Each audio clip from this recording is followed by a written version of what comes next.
Good afternoon, everyone. Welcome to the today's tutorial. Today we will be revisiting some of the concept of cell communication and immune system that has been previously taught by Professor Purvasa. So let's begin with a quick recap of the steps that are involved in cell signaling. Cell signaling comprises of three steps. The first is the reception. Receptor proteins on target cell bind a messenger or a chemical signal coming from cellular environment. The receptor may be present on cell surface or could be intracellular. For example, G protein coupled receptor, receptor tyrosine kinases, ion channel receptor. The second step is transduction. During this process, the chemical signal received is converted to a form that can bring about a cellular response. It may involve a change in the receptor itself along with various other proteins getting sequentially modified, forming a signaling cascade. Example, protein kinases and phosphatases that add or remove phosphate groups respectively on their downstream signals. Targets. The third is the response. Signal transduction finally leads to a cellular response. It could be any possible activity occurring inside a cell. For example, enzyme catalysis, cytoskeletal rearrangement, or gene expression, as you can see from this diagram. Regulation of the response. There are four aspects of regulation of a signal. Signaling pathways generally amplify the cell's response to a single signaling event. Multi-step pathway allows control at multiple points, which helps in contributing to the specificity of the response and allowing coordination with other signaling pathways. Overall efficiency of the response is enhanced, and finally the signal termination. So these are the four aspects of the regulation of a signal. Signal amplification is achieved in the transduction stage. Once activated, each receptor and the following protein can stay active for a period of time that is sufficient for it to modify multiple downstream targets, each of which could further activate more proteins. From the given figure, we can see that only a few epinephrine molecules lead to a release of the 100 million molecules of glucose 1-phosphate from glycogen. As epinephrine binds to GPCR, which is a cell surface receptor, G proteins are activated. These activate a greater number of adenyl cyclase that form CAMP, which further activate protein kinase A. At each step, the number of signaling molecules keep increasing, ultimately leading to about 1 million of effector proteins, as you can see in the case glycogen phosphorylase, 10 to the power 6. So this is how a signal amplification is achieved during transduction stage. Every cell does not respond to all signal.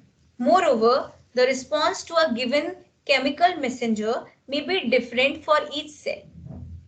This is due to different gene regulatory networks of a cell as well as different pool of proteins. Here we see that cell A and cell B both are using the same kind of receptor to bind a signaling molecule, but the response is different. This is because the intermediary protein involved in signal transduction are different in these cells. In cell A, the pathway leads to a single response, but in cell B, the pathway gets branched and produces two responses. Similarly, here in cell C, two different signaling molecules bind to different receptors, and the downstream signaling then converges to yield a single response. So here in this cell, a crosstalk is occurring between these two pathways. Crosstalk always plays a crucial role in regulation and coordination of cell response to incoming information from different sources. Again, in cell D, the same signaling molecule binds to a different receptor but elicit an absolutely different response. So based on this, we can say the different combination of receptors and the crosstalk occurring between the signaling pathways bring about multiple responses of a fewer set of signaling molecules.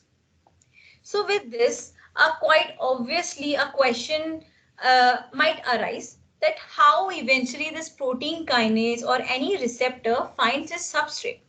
And since multiple proteins are involved in a single signaling event, does diffusion of protein through this viscous cytosol act as a rate limiting factor in signaling events? So the answer is a scaffolding protein. A scaffolding protein, the kind help and thereby increment in efficiency is brought about by a scaffolding protein, which in turn docks several other proteins or enzymes and carries them to necessary sites in the cytosol for further reaction. So here, as you can see in this figure, this scaffolding protein docks 3 different protein kinases, and now it will direct these protein kinases to the necessary sites in the cytosol for the further reaction, therefore increasing the speed and the accuracy of signal transfer.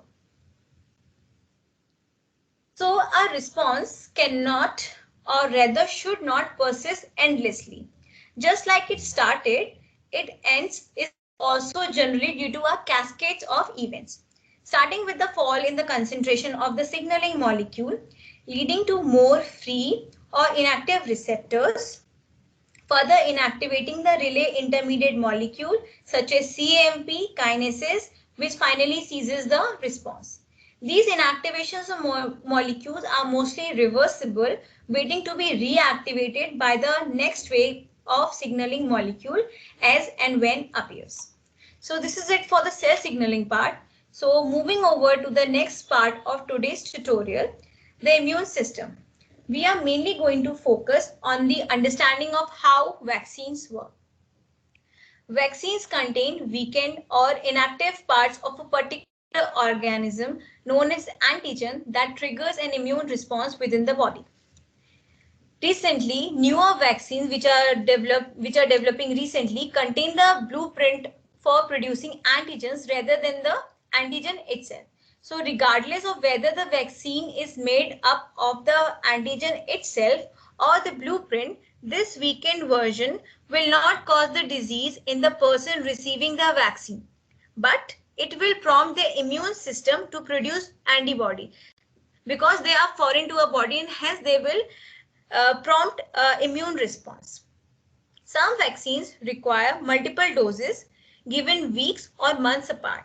This is sometimes needed to allow for the production of long-lived antibodies and development of memory cells. In this way, the body is trained to fight the specific disease-causing organism, building up memory of the pathogen so as to rapidly fight it if and when exposed in the future. So these vaccines might help you to not even get infected, or if you get infected, you will have very mild illness. There are different types of vaccine platforms that are used to develop these vaccines. These are the classical platforms, which include whole inactivated virus, live attenuated virus, protein subunit, and virus-like particle. However, there are many next generation platforms like viral vector, DNA, RNA, and the antigen presenting cells. All these platforms has been recently used for the development of the COVID-19 vaccines, and many of the vaccines are under clinical trials awaiting the approval. We will be discussing some of these vaccine platforms in detail. So let's, for the first here, we be discussing about the whole inactivated virus vaccine. So in this platform, the approach is this. The approach requires the successful and completely inactivation of the virus using an agent such as formaldehyde or beta-propiolactane without destroying the immunogenicity of the virus. So immunogenicity is the ability of an antigen to trigger an immune response. These viruses are dead because they are being treated with this chemical and the physical agents. Hence, they are dead and cannot replicate inside the host cell, rendering them incapable to cause infection. But since they are foreign, they can still instruct the immune system to mount a defensive reaction. This approach has had excellent success in the form of vaccines such as inactivated polio vaccine, hepatitis A vaccine, and influenza vaccine. Currently, Covaxin, which is a vaccine against COVID-19 developed by the Bharat Biotech, is based on this same principle. Moving on, of the whole cell approaches, we have studied the first one, which is a whole inactivate vaccine. Moving on to the next type under this category is the live attenuated vaccines. Viruses can mutate rapidly while dividing. So here, attenuation is usually achieved by allowing the accumulation of mutation that will reduce the virulence.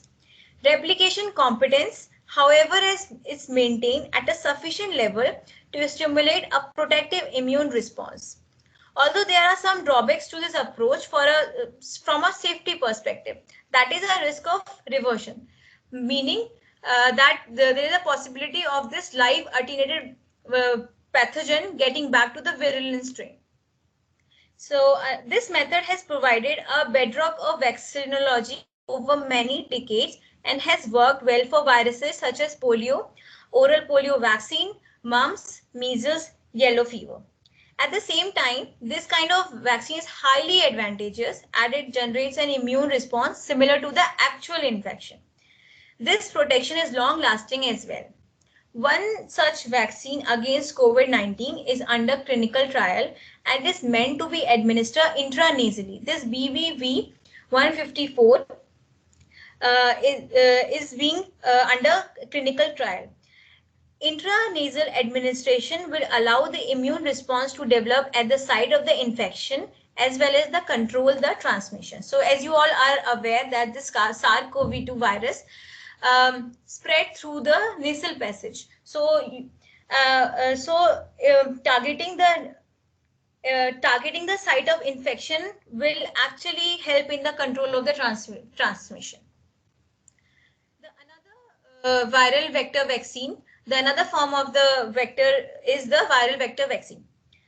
So it is based on the principle that if we use a closely related animal virus that is not well adapted for efficient and widespread replication in humans, it will therefore not cause any disease, but it will provoke an immune response that protects against the corresponding human virus. So here, for generating this viral vector vaccine, they use an existing non-fatal virus and modify it genetically that will carry genes encoding antigens of a foreign virus against which we need to get vaccinated. So this chimeric vaccine should retain the attenuation and the growth characteristics of the parent vaccine strain, but stimulate immunity against the foreign virus. The characteristics of the parent vaccine strain is that it should be weakened under laboratory condition, capable of replication, cannot cause disease due to its weakened nature, and should provide continuous antigenic stimulation, giving an excellent immune response. So this Covishield, which is being given in India for the vaccination purposes, use the same principle where they have used a common flu virus, that is the adenovirus, and is genetically engineered to carry the gene of the spike protein, which is an immunogen derived from the SARS-CoV-2 virus. So this is the strategy for the principle for the Covishield vaccine. So the mode of action of the viral vector vaccine. In the viral vector vaccine, virus is used as a vehicle to deliver the DNA to host cell, and it then translates the spike protein fragments, which are taken by the antigen presenting cells for priming of T cells and activation of immune system.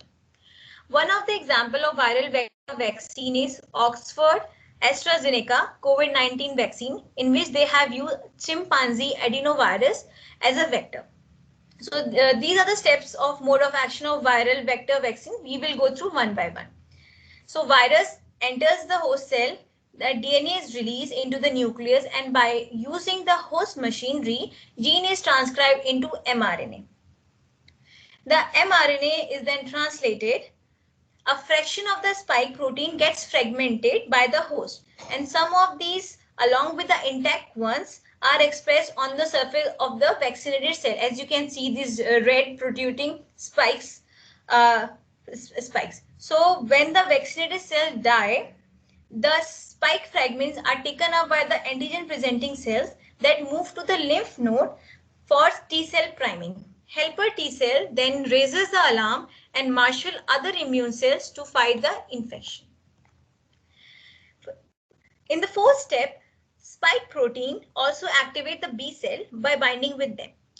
The activated helper T cells, which also activate B cell, will start proliferating and secreting antibodies against spike protein. So if you remember, B cells actually generate antibodies. So this spike protein will activate B cells that will start secreting antibodies. In case of infection, the antibodies could produce can now recognize and destroy the virus. And the antigen presenting cell can also activate the cytotoxic T cell for destroying the cells displaying spike protein fragments. So there's another vector vaccine, which is a nucleic acid vaccine. So the basic principle of how the vaccine provides immunity is the same. It differs only in the kind it carries the carrier. That is, generally use a naked DNA and the RNA. So here DNA and mRNA encoding the viral antigen plus the appropriate delivery system or expression control sequence is administered directly to the recipient. Expression of the DNA and the mRNA leads to an immune response against the antigens encoded. This Moderna and the Pfizer vaccine against COVID-19 is based on this principle. So they have used the genetic material which is mRNA, and the delivery system, for the delivery system they have used a lipid nanoparticle. This lipid nanoparticle will protect this mRNA for RNases and will allow easy uptake by the cells. Once this lipid nanoparticle with the mRNA is inside the cell, the mRNA gets translated to produce spike protein. Since spike proteins is foreign to our body, our body will generate an immune response in a similar way that as mentioned before. So this is the principle behind the Moderna and Pfizer vaccine against COVID-19. Here this is the table of the different vaccines, the type of the vector platform they have used, the doses, efficacy, the storage temperature, and the cost. So you can see here in the Oxford Uni-AstraZeneca, they have used a viral vector. It is 62 to 90% effective and is can be stored at a regular fridge temperature and cost about $4. The Moderna vaccine and the Pfizer both uses RNA as a platform, and the 2 doses are required for the effective vaccination, and it is about 95% effective. A Moderna can be stored at -20 degrees Celsius for up to 6 months and it costs about $33, while Pfizer is stored at -70 degrees Celsius and it costs about $20. Sputnik V, which has recently arrived in India, has used a viral vector and is required 2 doses are required, which give an efficacy of 92% and can be stored at the regular fridge temperature and cost about $10.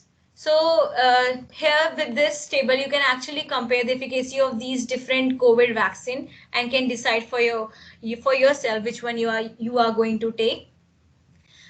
So for this tutorial, this is the end. If you have any query or question, you can ask now. And thank you for being present.